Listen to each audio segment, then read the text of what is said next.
Ce sont juste les os qui sortaient de sa figure. Je ne pouvais pas la reconnaître. Mais je me suis dit gloire à Dieu. Parce qu'elle a fait quelque chose. N'aie pas peur.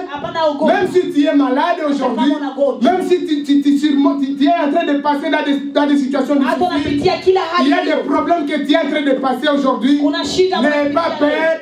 Parce que tu as un Dieu vivant, un Dieu qui guérit, un Dieu qui bénit, un Dieu qui protège. Nous allons franchir l'année. Nous allons débuter le 1er janvier. Tous ensemble, nous allons arriver encore jusqu'au 31 décembre. Au nom de Jésus-Christ. Je le déclare aujourd'hui au nom de Jésus-Christ. Si tu les crois, recevez-les. Amen. Les enfants d'Israël avaient peur. Mais Dieu a découvert la peur qui était en eux. Et il a dit à Gédéon, tu dois faire la part des choses entre ces gens. Parce qu'ils ont peur. Et avec ces 300 personnes, Dieu a maintenant montré sa victoire. Ils ont vaincu maintenant ce peuple. Et ils ont eu leur victoire. Amen. Comment vaincre la peur? Nous allons voir 4 choses rapidement. 4 choses, nous lisons dans Matthieu. Matthieu chapitre 26. 26 et 39. Matthieu chapitre 26. Au nom de Jésus-Christ. Matthieu chapitre 26 verset 39. La Bible dit: puis ayant fait quelques pas en avant, il se jeta sur sa face et pria ainsi: mon Père, s'il est possible que cette coupe s'éloigne de moi. Toutefois, non pas ce que je veux, mais ce que tu veux. Lakini si kama ninavyoitaka mimi ila lakini mapenzi yako. Amen. Amen. Tu peux encore lire le 38e verset. Mshairi ya 38. Il leur dit alors, mon âme est triste jusqu'à la mort. Na akawaambia roho yangu inahuzunika hadi kifo. Restez ici et veillez avec moi. Amen. Amen. Hapa mukakeshe pamoja nami. Amen. Amen. Amen. Amen. Celui-ci, c'est Jésus-Christ lui-même. Il y a la mort qui s'approche de lui. Et il a tellement triste. Il a la tristesse. De façon qu'il a dit ceci: mon Père, s'il est possible que cette coupe m'éloigne de moi. Toutefois, non pas ce que je veux,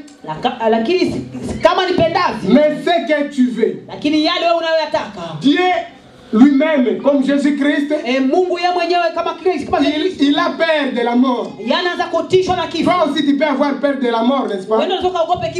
Parce que Jésus aussi avait peur. Mais en fait il a dit ceci: je demande que cette coupe se passe de moi. Et que cette coupe s'éloigne de moi. Mais toutefois, non pas ce que moi je veux, mais ce que toi tu veux. Nous oublions ça souvent. Des fois, quand nous avons la peur, nous voulons maintenant nous éteindre avec cette peur. Et quand on te demande pourquoi tu n'as pas continué, mon frère, pourquoi tu n'as pas réussi, mon frère, et il y a des prétextes souvent que nous donnons. Non, vous savez, parce que les loyers, on a encore augmenté un peu. Alors on était obligé de quitter la salle. Parce que nous avons beaucoup d'ennemis. Alors on a été obligé de lâcher. Parce qu'il y a ceci et cela. Jésus a dit ceci: que cette coupe s'éloigne de moi, mais pas ce que moi je veux, mais ce que toi Dieu tu veux. La volonté de Dieu veut que tu puisses surmonter. Bien que tu aies la paix c'est pas la fin du monde. Il y a encore la victoire qui est devant toi. La paix ne va pas envahir tout ton corps, toute ton âme et ton cœur. Dieu a besoin de reconnaître quelque chose. C'est à côté de la paix, il y a la foi.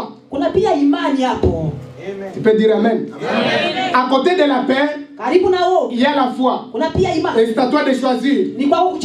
Si ton œil droit ou ton œil gauche peut voir la paix, Kama jicho yako ya shoto itaona uoga. Dis à ton œil gauche de voir quoi? La foi. Angalia, ambia pia jicho yako ya kushoto ya kuume ipate kuona imani. Si ton pied droit peut s'avancer vers la chute, wakati mguu yako ya shoto inataka kusonga mbele, dis à ton pied gauche de s'avancer vers la réussite. Ambia basi mguu wako mwingine ukarudi haraka na kwenda katika ushindi. Alléluia. Donc parce que ce sont des choses qui marchent toujours ensemble. Mambo mbili ambazo kutembea pamoja. Mais c'est à toi de choisir. Ni kwako sasa kuchagua. C'est à toi de choisir. Ni kwako kuchagua. Parce que si tu n'as pas la foi, kama hauna imani, il y a la peine. Wewe utakuwa na woga. Et la grande ennemie de la foi, c'est la peine. Ni woga. Donc si tu n'as pas la foi, c'est la peine. Wewe kama hakuna imani ni woga ndio inatawala. Le verset que nous avons lu dans 2 Timothée, ça nous a dit que n'ayez pas peur. N'ayez pas peur. Amen. Amen. Je vous ai dit que j'allais lire 365 versets ce matin. Parce que tout le matin quand nous nous réveillons, il y a une voix qui me vient moi. Ne crains point. Amen. La paix, ou si dans la Bible ici, c'est écrit 365 fois. Ne crains point. L'année compte 365 jours. Et donc tous les jours quand nous nous réveillons, il y a une voix qui nous vient toujours. Ne crains point. Et pourquoi tu as peur? Il n'y a rien. C'est l'homme qui a peur. Amen. Pourquoi tu as peur? Pourquoi? La peur vient de Satan. Une fois nous embrassons la peur, et donc nous donnons la place à Satan. En d'autres termes, nous disons à Satan, ok Satan viens, prends la place dans ma vie. Parce que moi j'ai peur. Je sais que ce Dieu là que moi je sers, il ne fera jamais. Et toi Satan viens. N'aie pas peur. Dis encore à celui qui est à tes côtés. Réveille-lui et dis-lui, n'aie pas peur. N'aie pas peur. La peur vient du Satan. Dis-lui que la peur vient du Satan. Amen. Amen. Si ta main gauche a toujours l'habitude de faire des faiblesses, donne-toi encore la force de faire des bonnes choses avec ta main droite. Vous savez, des fois quand nous voyons les choses de loin, on commence à peser. On va réussir ou on va échouer. Des fois, les étudiants ou les élèves, quand ils sont à l'école,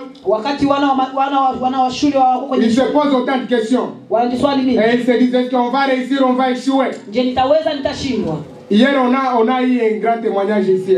Il y a quelqu'un qui nous a témoigné ceci. On était en train de licencier des gens dans son travail. Et lui, il s'est dit ceci. Si réellement je sers le Seigneur, ok, j'aurai ce que Dieu va me donner ici. On a licencié autant de personnes, mais lui, il est resté. Parce qu'il avait la foi en lui. Que Dieu, moi, je sers un Dieu qui est fidèle et juste. Et il a choisi parmi une multitude de gens. Il est resté dans son travail. Et on lui a fait encore un autre cadeau. Je l'ai considéré comme un cadeau. Parce que ce type-là, je ne vais pas dire son nom. Il travaille souvent pendant la nuit. Il va à son travail le soir. Et il rentre la nuit. Des fois, il rentre dans sa maison à 1h du matin. Et on lui a dit ceci. Donc, tu restes dans ton travail, mais aussi tu dois travailler la journée. À quelque chose, non, mais c'était ça ma requête. J'avais besoin que je travaille la journée. Écoutez, il y a une chose que Dieu veut faire pour toi. Il y a une chose que Dieu veut faire pour toi. Mais pas seulement faire. Aie confiance à Dieu. Il t'a créé, il t'aime. Il t'a aussi sauvé. Et il va te sauver. Il va te bénir. Amen. Le verset que nous venons de lire dans Matthieu, ça nous dit que Jésus-Christ lui-même, avait eu peur. Mais avec cette peur, qu'est-ce qu'il s'est dit? Il est tombé sur sa face. Tomber sur sa face, ça signifie quoi? C'est prier. Vous savez comment vaincre la peur? C'est juste avec la prière. Tu n'as pas la prière, tu seras toujours et toujours et toujours craintif. Tu vas prier demain, tu demandes quelque chose à Dieu, mais il y a la peur qui te viendra encore. Et Satan va te dire, même si tu as prié, tu es ceci et cela, tu ne l'auras jamais. Et la peur vient, elle prend la place dans ton cœur. N'aie pas peur. Jésus-Christ, vous savez ce qu'il a fait? Il a prié. Il a dit, non Seigneur Dieu, que cette coupe s'éloigne de moi, mais pas selon ma volonté, mais selon ta volonté, Seigneur. Il a prié, il est tombé sur sa face. Et il y a un autre verset qui me dit ceci. Il y a maintenant l'ange du Seigneur qui est venu. Il a encore réconforté, il a encore donné sa force. Alléluia. Tu vas vaincre la peur, c'est juste dans la prière. Tu ne pries pas, tu restes craintif. Tu ne pries pas, Satan va menacer ta vie. Tu ne vas rien faire d'accord. Que Dieu nous pardonne. La deuxième chose que tu dois faire, c'est foncer. Vous savez, quand souvent nous avons des problèmes devant nous, nous avons difficile à foncer. Je me souviens de Jésus-Christ quand il marchait sur les eaux. Et il y a les disciples qui s'étaient étonnés. Et il dit, non, comment Jésus marche sur les eaux? Il y a Pierre que j'aime beaucoup. Il a dit, non Seigneur, permets-moi aussi de marcher sur les eaux comme toi. Et Jésus a dit ceci, viens. Et Pierre a commencé à marcher aussi sur les eaux. Mais d'un coup, il y a le vent qui est venu. Il y a la tempête qui est venue. Et Pierre avait peur. Et il a commencé à faire quoi? À se noyer dans les eaux. Parce qu'il avait eu peur. Il avait eu peur. Quand nous avons des vents, nous sommes devant le vent. Il y a des vents, il y a des tribulations, il y a des tempêtes qui nous viennent dans nos vies. Nous avons toujours peur d'avancer. Nous avons toujours peur de foncer. Mais ce matin, je vais te dire ceci. Même si il y a quelque chose qui est devant toi, et peut-être que tu crois que c'est la plus grande chose, la plus difficile dans ta vie, je te dis, ne crains pas. Il y a des gens qui sont enceintes et ils ont peur. Il se pose autant de questions. Il se dit, est-ce que réellement moi je vais accoucher? Est-ce que je vais bien accoucher moi? Mais ne crains pas, Père, tu vas bien accoucher. Au nom de Jésus-Christ. Il y a des gens qui sont dans le travail maintenant. Et il se dit, est-ce que quand on va licencier les gens, quand on va chasser les gens dans mon travail, est-ce qu'on ne va pas me chasser moi? On ne va pas te chasser au nom de Jésus-Christ. La seule chose n'est pas peur. Il y a des gens qui sont aux études maintenant. Et il se dit, même si nous sommes aux études, est-ce que réellement on aura du travail? Et ils ont peur. Tu auras du travail au nom de Jésus-Christ. Seulement n'aie pas peur. Amen. Tu as besoin de foncer. Tu as besoin de foncer dans la foi. Tu as besoin de foncer dans la foi. Même s'il y a des murs devant toi, même s'il y a des trous devant toi, même s'il y a des épines, il y a des armes, il y a des ennemis, ils viendront d'un seul chemin et ils se disperseront de sept chemins. Au nom de Jésus-Christ. Fonce. La troisième chose, nous lisons dans Romains. Romains chapitre 10. 10 et 17, je pense. Romains chapitre 10. Verset 17, ça dit ceci. Nous lisons au nom de Jésus-Christ. Ainsi la foi vient de ce qu'on attend. Et ce qu'on attend vient de la parole de Christ. Amen. La foi vient de ce qu'on attend. Et ce qu'on attend vient de quoi? De la parole de Dieu. De la parole du Christ. Je peux encore dire ceci. Parce que le verset dit ceci. Ainsi la voix vient de ce qu'on attend. Et ce qu'on attend vient de la parole du Christ. Moi aussi je vais dire ceci. La peur vient de ce qu'on attend. Et ce qu'on attend du diable.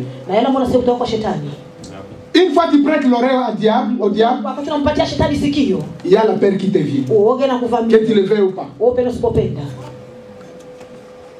Une fois tu donnes la place au diable, il y a la peur qui te vient. Et ça va prendre la place dans ton cœur. Ça va prendre la place dans ton âme. Ça va prendre la place dans toute ta vie. La foi vient de ce qu'on attend. Et pas attendre tout n'importe quoi. Pas attendre toutes choses. Vous savez, hier on a été ici. J'étais tellement béni avec la parole d'hier. Tellement béni. Il y a quelqu'un qui a été béni hier. Moi j'ai été béni. Et cette parole me rappelle quelque chose. Vous savez, il y a des gens qui perdent leur façon de se tenir debout devant le Seigneur. Ils perdent leur foi devant le Seigneur. Parce qu'ils attendent n'importe quoi. Vous savez, l'entourage où nous sommes, ça peut nous aider à foncer dans la foi. En d'autres termes, la grossesse que le serviteur de Dieu parlait hier. Il y a la grossesse de Marie. Et la grossesse de la femme de qui? De Zacharie, d'Élisabeth. Il y a eu une connexion. Amen. Vous savez ce que vous pensez, ce que vous croyez, si ça n'a pas rapport avec quelqu'un qui est à tes côtés, je te recommande aujourd'hui de les laisser rapidement. Abandonne-les. Parce qu'il ne va pas t'aider à rien. En d'autres termes, si toi tu crois que Dieu fait, et tu marches toujours avec des gens qui te disent non, non, ça ce n'est pas possible, mon cher ami. Abandonne-les rapidement. Parce qu'il a la grossesse que toi tu n'as pas. Amen. C'est ce que nous dit la parole ici. La parole vient de ce qu'on attend. Vous savez, il y a des gens qui sont dans des églises et ils sont difficiles à avancer dans la foi parce qu'ils écoutent n'importe quoi dans ces églises-là. Écoutez, ce matin ou aujourd'hui, si tu peux être ici dans cette assemblée ici, et en toi tu crois que la parole que nous donnons ici, ça ne t'aide à rien, je te permets d'aller. Parce que tu ne vas pas avancer. La foi vient de ce qu'on attend. Si une fois tu attends ce que je suis en train de prêcher ici maintenant, certainement que tu auras la foi. Mais si dans toi tu te dis non, tu vas rester les mêmes. 2010, 2011, 2013, 2010. Jusqu'à jamais le Seigneur viendra. Tu es toujours là. Tu ne vas pas changer. Pendant que le Seigneur nous appelle à changer tout le jour, à quitter dans les faiblesses, d'avoir la force. Amen. Amen. Je pense que si nous sommes ici, c'est parce que nous avons la même foi. Si nous sommes ici, c'est parce que nous avons les mêmes grossesses. Nous allons accoucher d'une seule chose. Nous allons accoucher des choses pareilles. Amen. Amen. Je ne veux pas que j'accouche la foi et que toi tu accouches la paix. Non, non, il faut que nous accouchions tous la foi. Amen. N'ayez pas peur. Parce que tu as un Dieu vivant. Un Dieu qui combat pour ses enfants. Un Dieu qui protège. Et un Dieu qui bénit. La dernière chose, vous devez compter sur vos succès. Comptez sur vos succès. Les succès que vous avez eu auparavant, comptez sur ces succès-là afin de surmonter ce qui est devant toi maintenant.